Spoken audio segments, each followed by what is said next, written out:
할렐루야! 수요 예배를 드리며 말씀 신앙을 세우는 풍성의 성도님들을 주님의 이름으로 환영하고 축복합니다. 오늘은 신구약 중간사 세 번째 시간인데요. 어떻게 신구약 중간사를 배우며 말씀의 깊이를 더해가고 계신가요? 저는 개인적으로 역사를 좀 어려워하는 사람인데요. 수요 예배 시간에 배우는 신구약 중간사는 너무 재밌더라고요. 또 성경의 배경을 알게 되니까 성경을 이해하는 깊이도 더해가고 아주 좋은 것 같아요. 아무쪼록 우리 성도님들도 기대하는 마음으로 끝까지 함께 하시면 좋겠고요.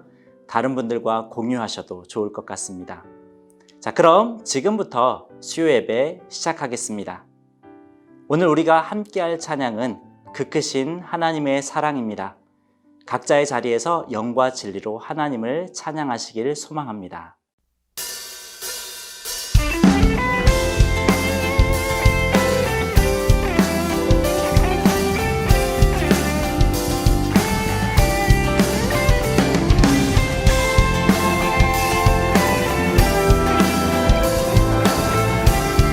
하나님의 사랑, 크신 하나님의 사랑 말로 나여 영원하네. 저 높고 별을 넘어 이 낮고 낮은 땅 위에 죄범하며 헌구하려 그 아들 화목제로 삼으시고 죄 용서하라. 괴로운 시절 지나가고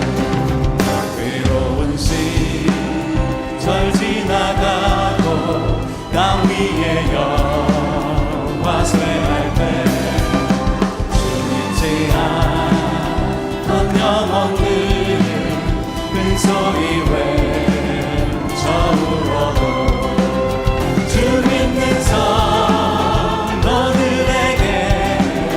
큰 사랑 베푸사 우리의 죄 사했으니 이때이 하나님 크신 사랑, 하나님 크신 사랑을 증명하고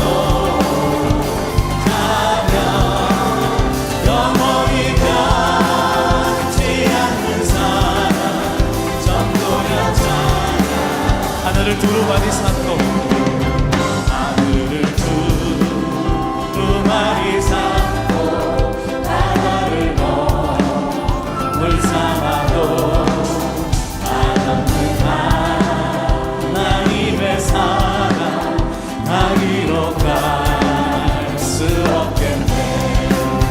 하나님의 크신 사랑 그 어찌다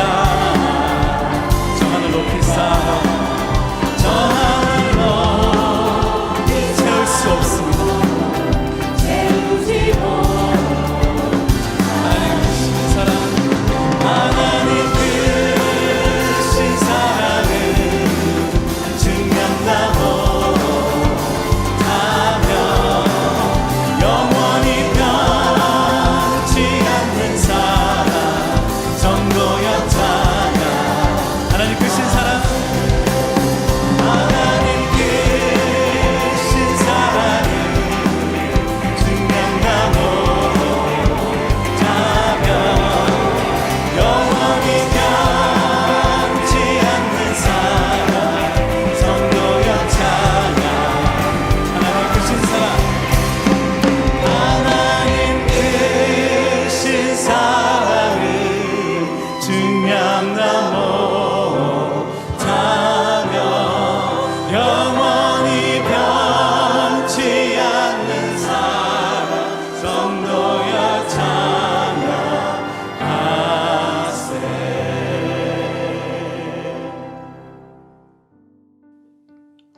아멘. 우리의 찬양이 삶의 고백이 되기를 간절히 소망합니다.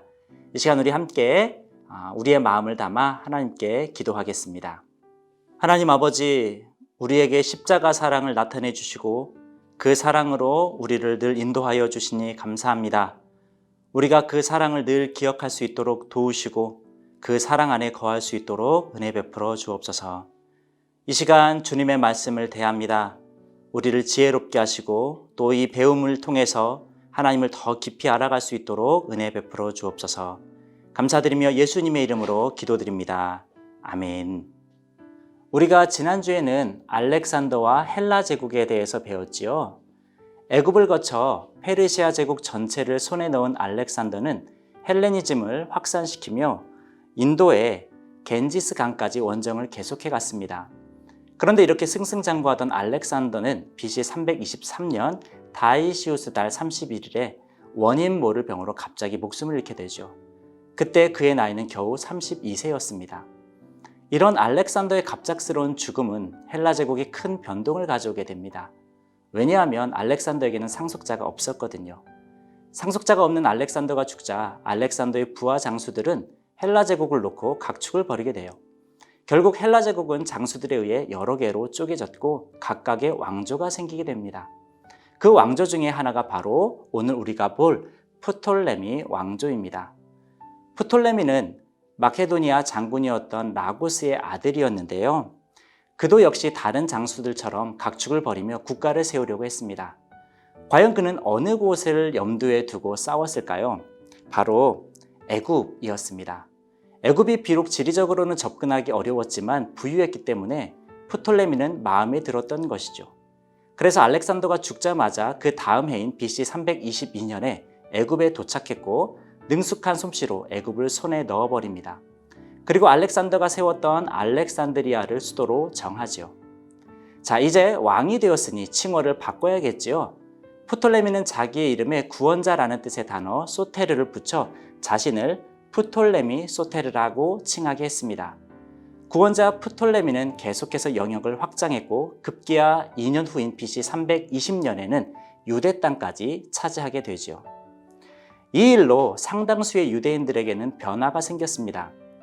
가장 큰 변화는 삶의 터전이 유대에서 애굽으로 바뀌었다는 거고요. 그로 인해 언어가 아람어에서 헬라어로 바뀌었다는 거예요. 물론 모든 유대인들이 애굽으로 이주되는 것은 아니었어요. 계속 유대에 남아 산 사람들도 있었는데요. 그들은 나름 평화와 안정을 누렸고요. 대제사장들도 정치와 종교의 지도자로 계속 자리를 보존했습니다. 어떻게 이게 가능했을까요? 프톨레미 소테르가 알렉산더의 뜻을 따라서 내정에는 별 간섭을 하지 않고 세금 걷는 일과 헬라어를 사용하는 것에만 신경을 썼기 때문이에요.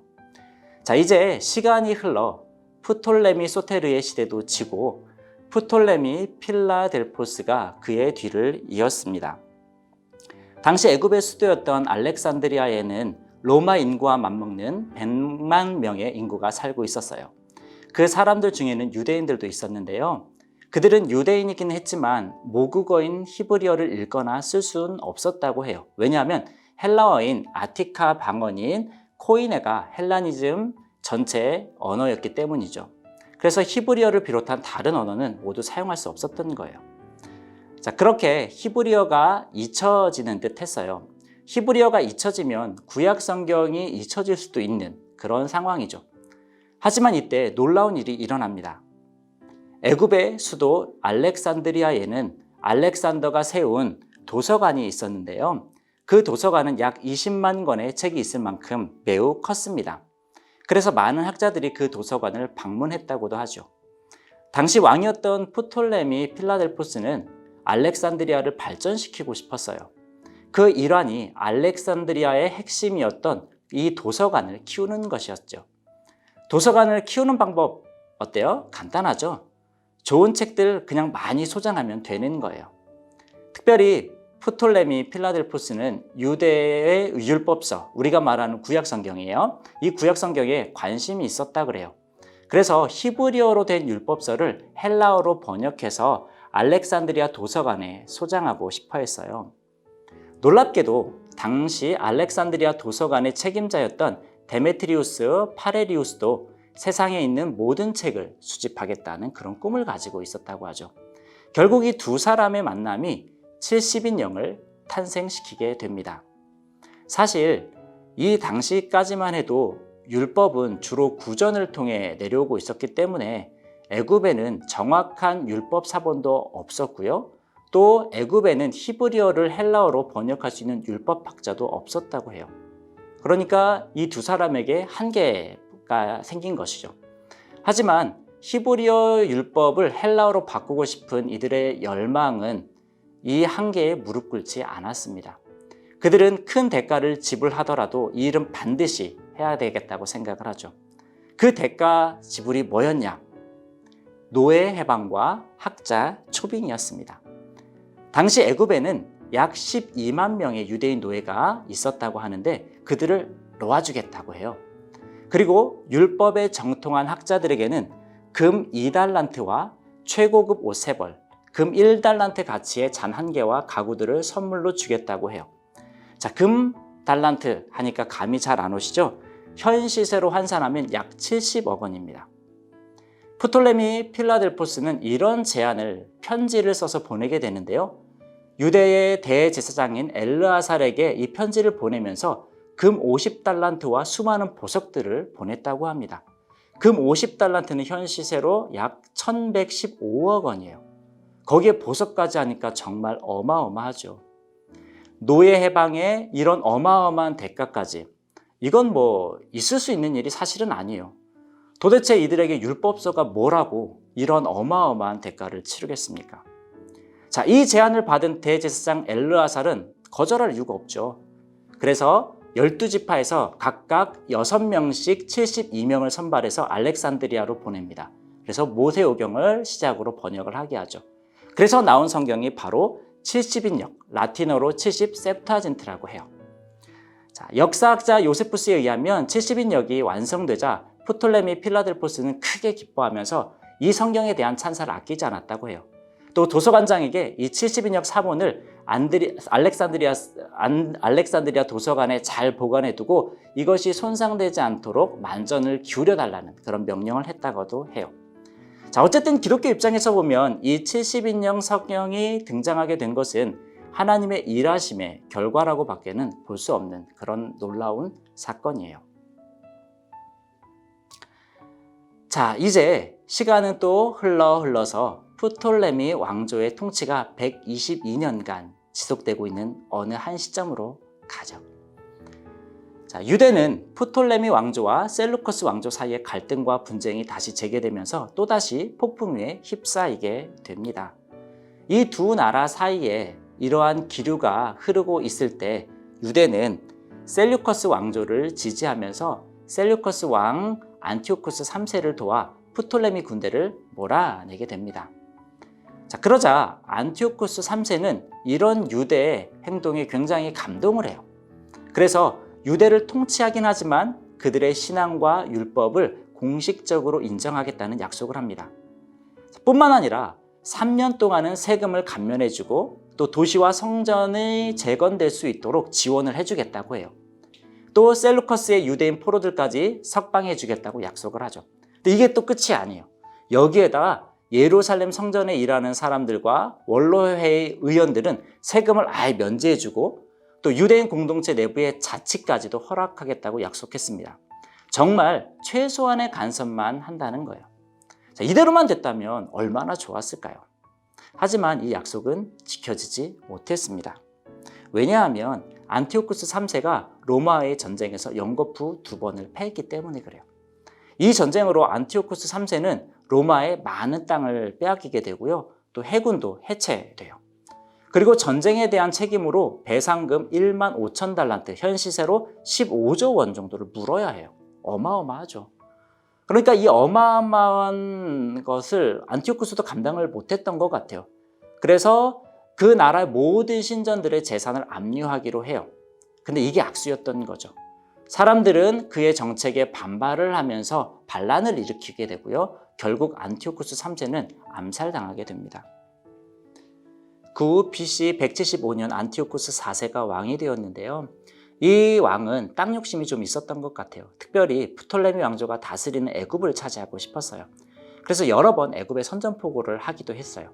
그렇게 호시탐탐 노리던 어느 날 마침내 안티오쿠스는 많은 군사를 이끌고 침략을 합니다. 펠루시움을 함락시키고요. 이제 멤피스로 향하고 있었어요. 그러자 다급해진 애굽의 프톨레미 왕조가 로마에게 지원을 요청합니다. 로마는 그 요청을 받아들였고 결국 안티오쿠스 4세는 변변한 싸움 한번 못 해보고 로마의 힘에 밀려 퇴각하게 됩니다. 그리고 이 퇴각은 유대인에게 매우 큰 고통을 가져다 주죠. 왜냐하면 이 퇴각로에 유대가 있었거든요. 로마에 밀려 퇴각하는 안티오쿠스 4세, 지금 어떻게 했어요? 네, 분노로 가득 찼겠죠. 그런데 하필 그 유대를 그 분노 가운데 지나가게 됐던 거예요.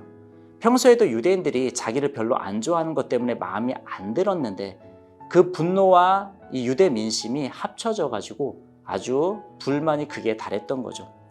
결국 안티오쿠스 4세는 예루살렘에 아크라라고 하는 요새를 세워놓고 유대인들을 괴롭히기 시작해요. 예루살렘을 강탈하고 또 불지르고 성전을 늑탈하고 율법서를 찢고 불사르고 많은 백성을 학살합니다.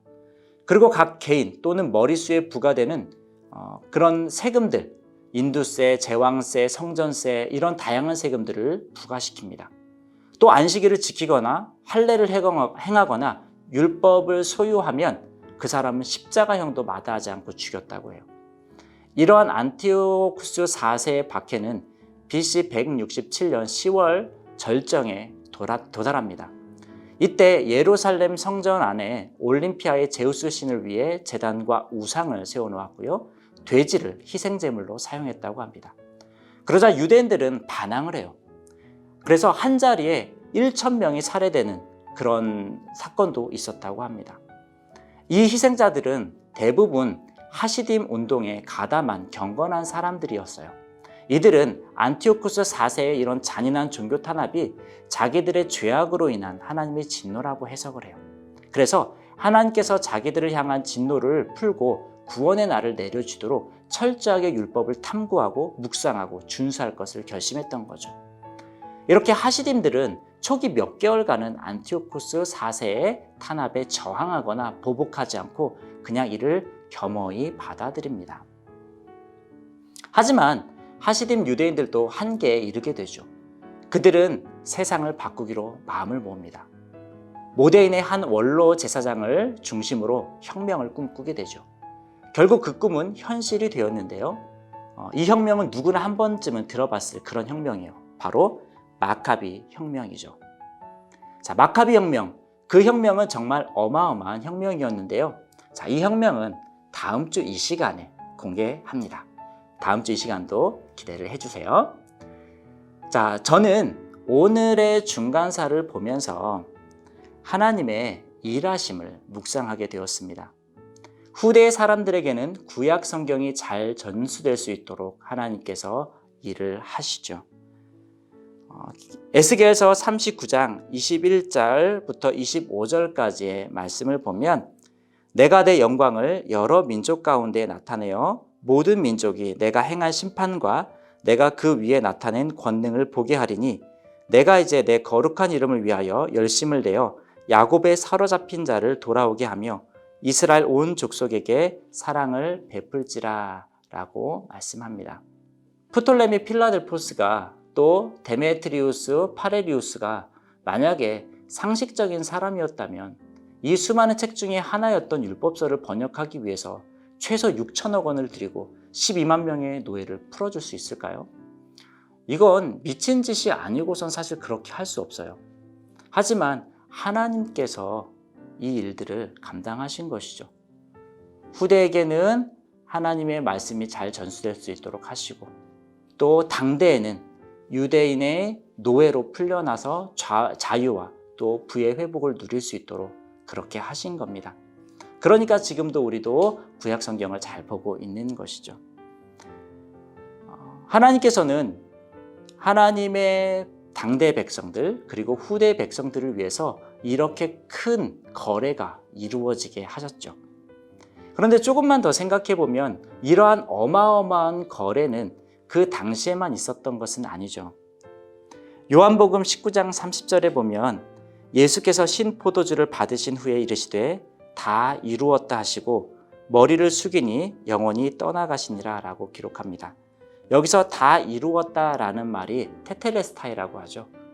다 값을 치렀다는 말입니다.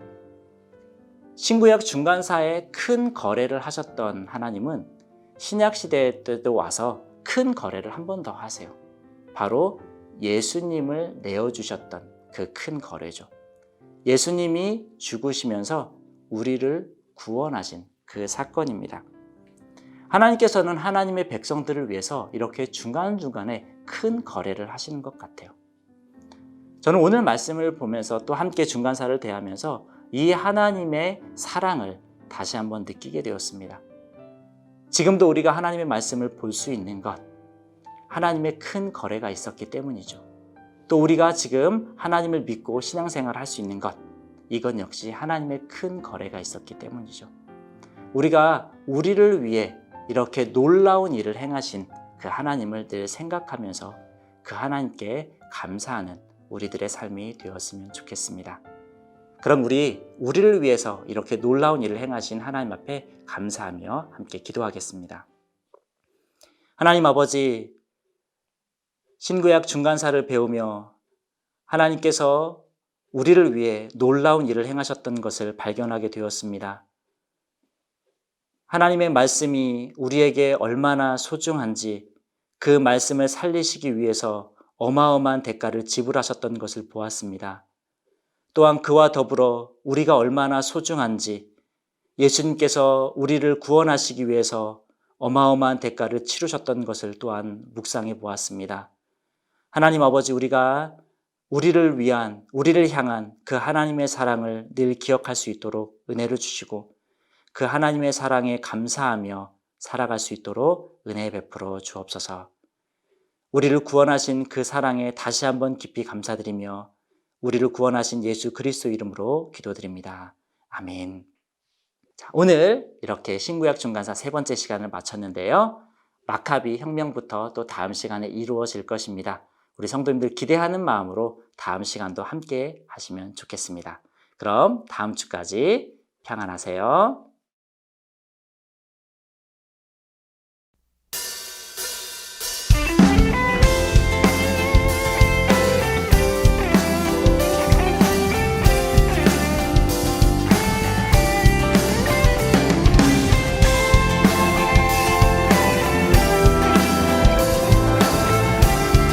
하나님의 사랑, 크신 하나님의 사랑 말로 나여 영원하네. 저렇고 높은 별을 넘어 이 낮고 낮은 땅 위에 죄범한 영혼 구하려 그 아들 화목제로 삼으시고 죄 용서하라. 괴로운 시절 지나가고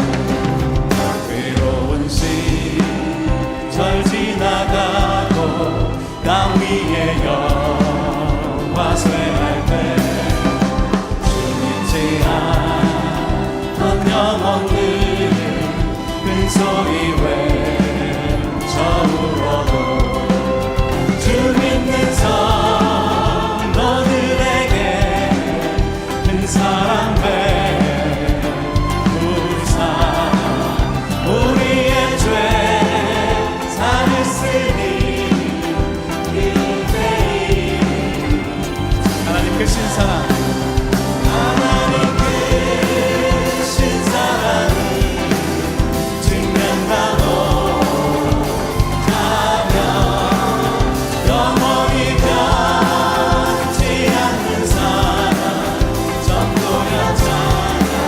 하늘을 두루마리 사